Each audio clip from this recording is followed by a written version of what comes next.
Здравствуйте, это «Вести культура», с вами Ирина Ромадова. Традиционно в сентябре-октябре творческие коллективы республики открывают свои концертно-театральные сезоны. Артисты уже вышли из отпусков и начали репетировать. Какие сюрпризы ожидают публику, расскажу в этом выпуске программы.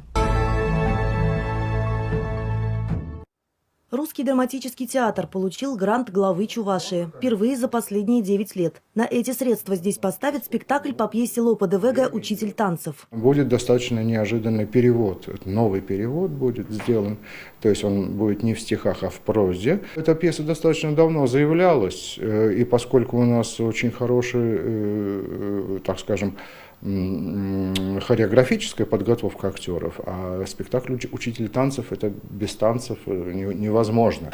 Вот. Поэтому это очень достаточно веселая история. И сам спектакль очень известный, потому что вот он в Театре Советской Армии шел, по-моему, лет 50 подряд. Вот. И все 50 лет он пользовался успехом. Ставить комедию пригласили режиссера из Екатеринбурга Сергея Юнганса. Он уже несколько лет сотрудничает с Русским драматическим театром. Говорит, выбор пал на эту пьесу по двум причинам: сочная, интересная современная драматургия и возможность занять в спектакле большую часть труппы. Главная интрига – это то, что молодой человек, который влюбляется в девушку, он притворяется учителем танцев. И под этим предлогом он проникает в дом этих господ, и завязывается любовь, настоящая любовь. Здесь основной упор мы хотим сделать на именно визуальное оформление. Основная идея – это создание светящейся стены, которая в кульминационный момент спектакля будет зажигаться. И, наверное, это такой определенный ноу-хау для Русского драматического театра в Чебоксарах, потому что этого еще не было. Но именно этот грант главы Чувашии, я думаю, поможет нам осуществить наши дерзкие художественные задумки. Грантовый спектакль покажут весной, а премьерой этой осени станет детектив «Тайны семьи Ревенскрофт». Начинается снег. Мисс Клайвер, вы слушаете? Почему вы боитесь? Действие спектакля происходит в 1910 году. Костюмы в стиле той эпохи создавал известный российский модельер Игорь Додиани. Пьесу сыграли всего лишь раз, и в сентябре у спектакля вторая премьера. Но артисты параллельно работают и над другой постановкой. Следующая премьера будет по Ивану Бунину «Темная аллея». Это, значит, вот наш новый режиссер, который у нас Олег Молитвин.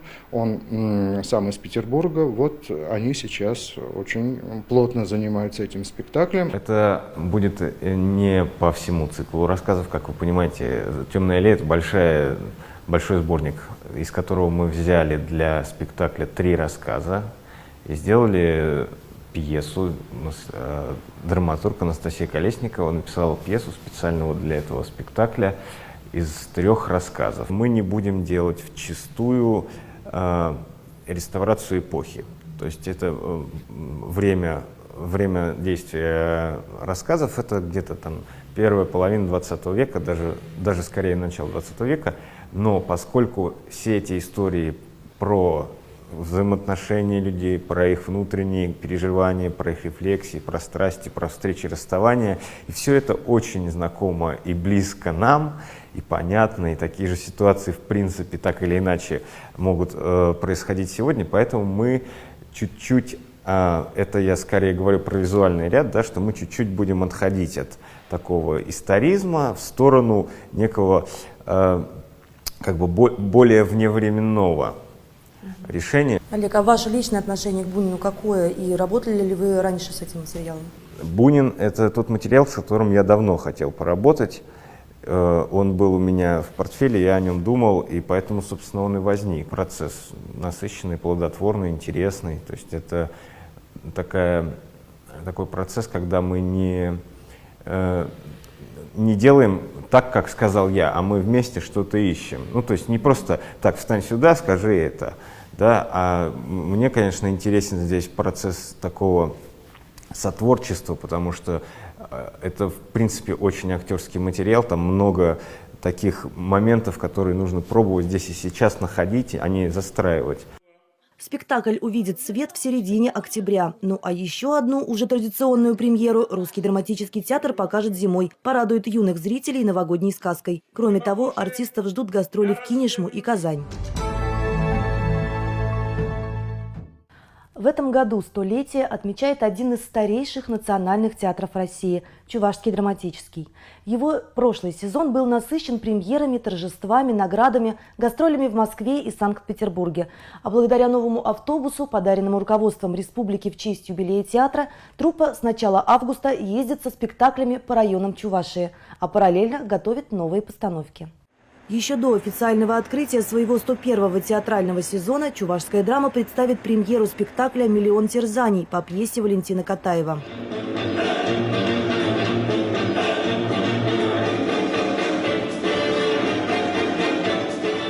Постановка в жанре водевиля обещает быть динамичной. В пьесе занято много молодых актеров. Сюжет такой не очень сложный, о человеке, который не работая хочет красиво жить. Очень любит учить людей, как жить, но сам при этом ничего не делает. Самому интересно, приятно, справлюсь ли я с этой пьесой.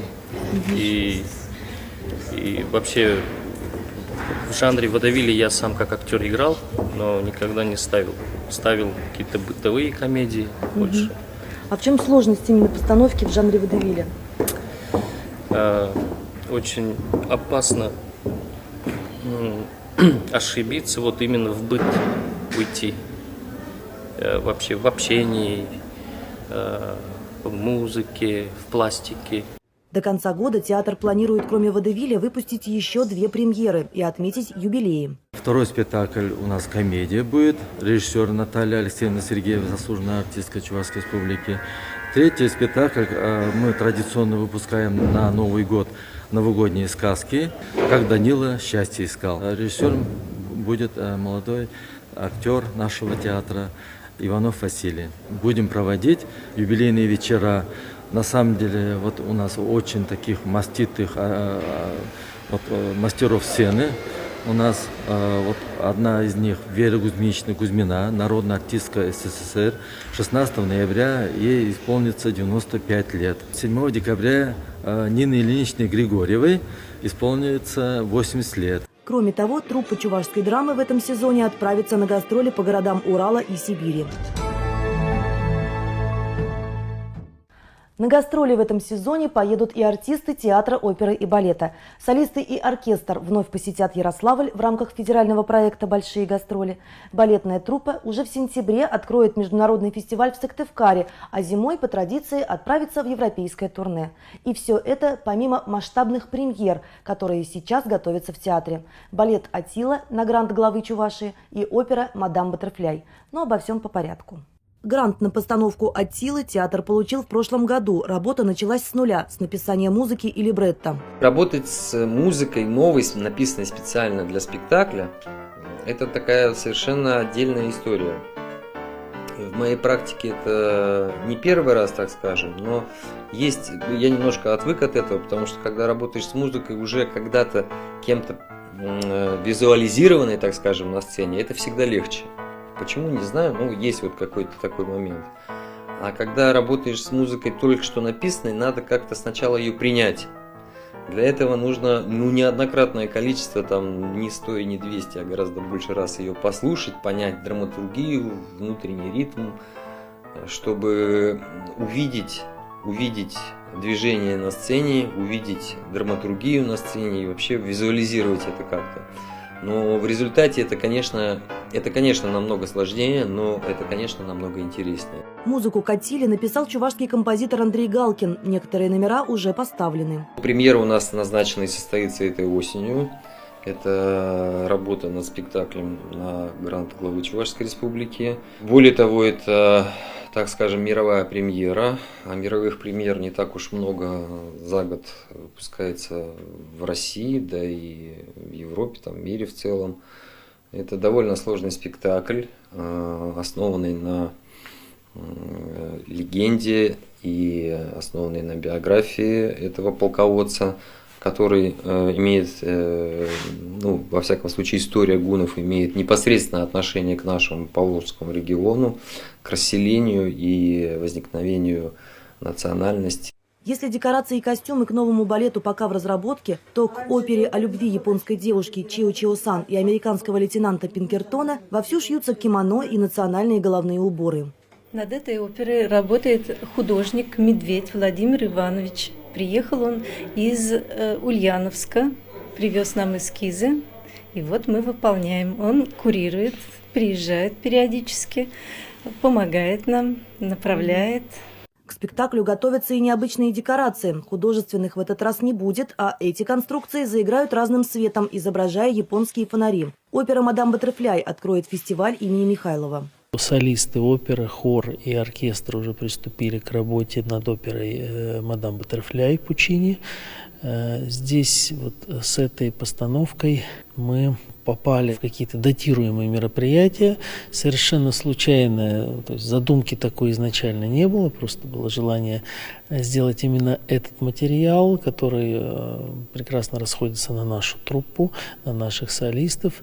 Но так уж сложилось, что в этом году год Россия, Япония, Япония, Россия и 160 лет со дня рождения Пучини. На оперный фестиваль театр ждет в гости дирижеров и солистов из Италии. А Дмитрий Сибирцев, который в прошлом сезоне привозил проект «Тенора 21 века», в этот раз представит концерт басов в честь 125-летия со дня рождения Максима Михайлова. Сам же 59-й театральный сезон откроется уже скоро, 20 сентября, Национальной оперой «Нарспи». Я считаю, что это хорошая традиция открывать именно национальным репертуаром сезон. И буквально через пару дней мы даем концерт-ревью оперетта «Гала», тот, который был премьерным на закрытии прошлого сезона, на закрытии фестиваля оперетты.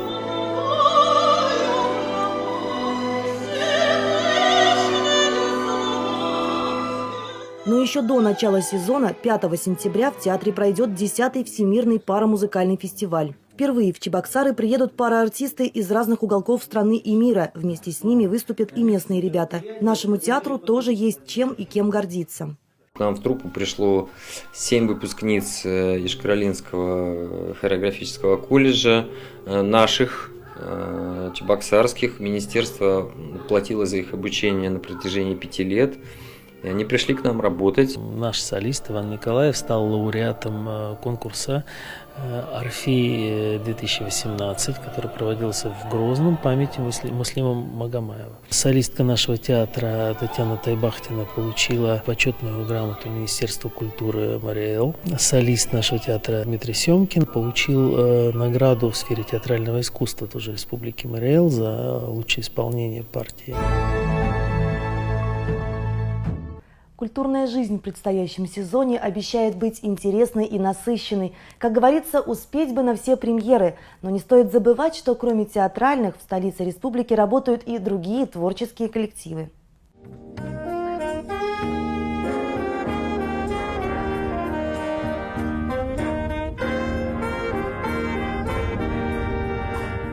Музыканты концертно-духового оркестра вышли из отпуска, пожалуй, раньше всех. День ВМФ в конце июля, затем День города в Канаше и в Чебоксарах, постоянные концерты в парках и скверах, а еще выступления в Москве на ВДНХ, где проходил международный фестиваль-конкурс духовых оркестров. И сейчас у музыкантов есть все шансы завоевать призовое место и представить республику на праздновании Дня города Москвы.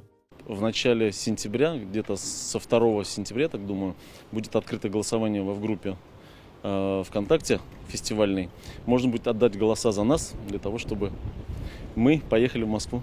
Ну а концертный сезон коллектив откроет 1 октября, в День музыки, выступлением в Национальной библиотеке в рамках очередного годового абонемента. В течение года будет множество концертов именно в рамках абонемента. И не только. Есть проекты с капеллы «Классика», продолжить то, что мы начали в этом году.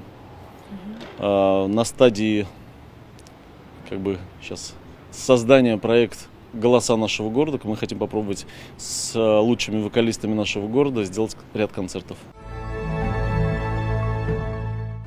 В преддверии театральных премьер и новых концертных программ дамам уже можно готовить вечерние платья и туфли, а мужчинам – костюмы. Следите за новостями культуры. Всего доброго!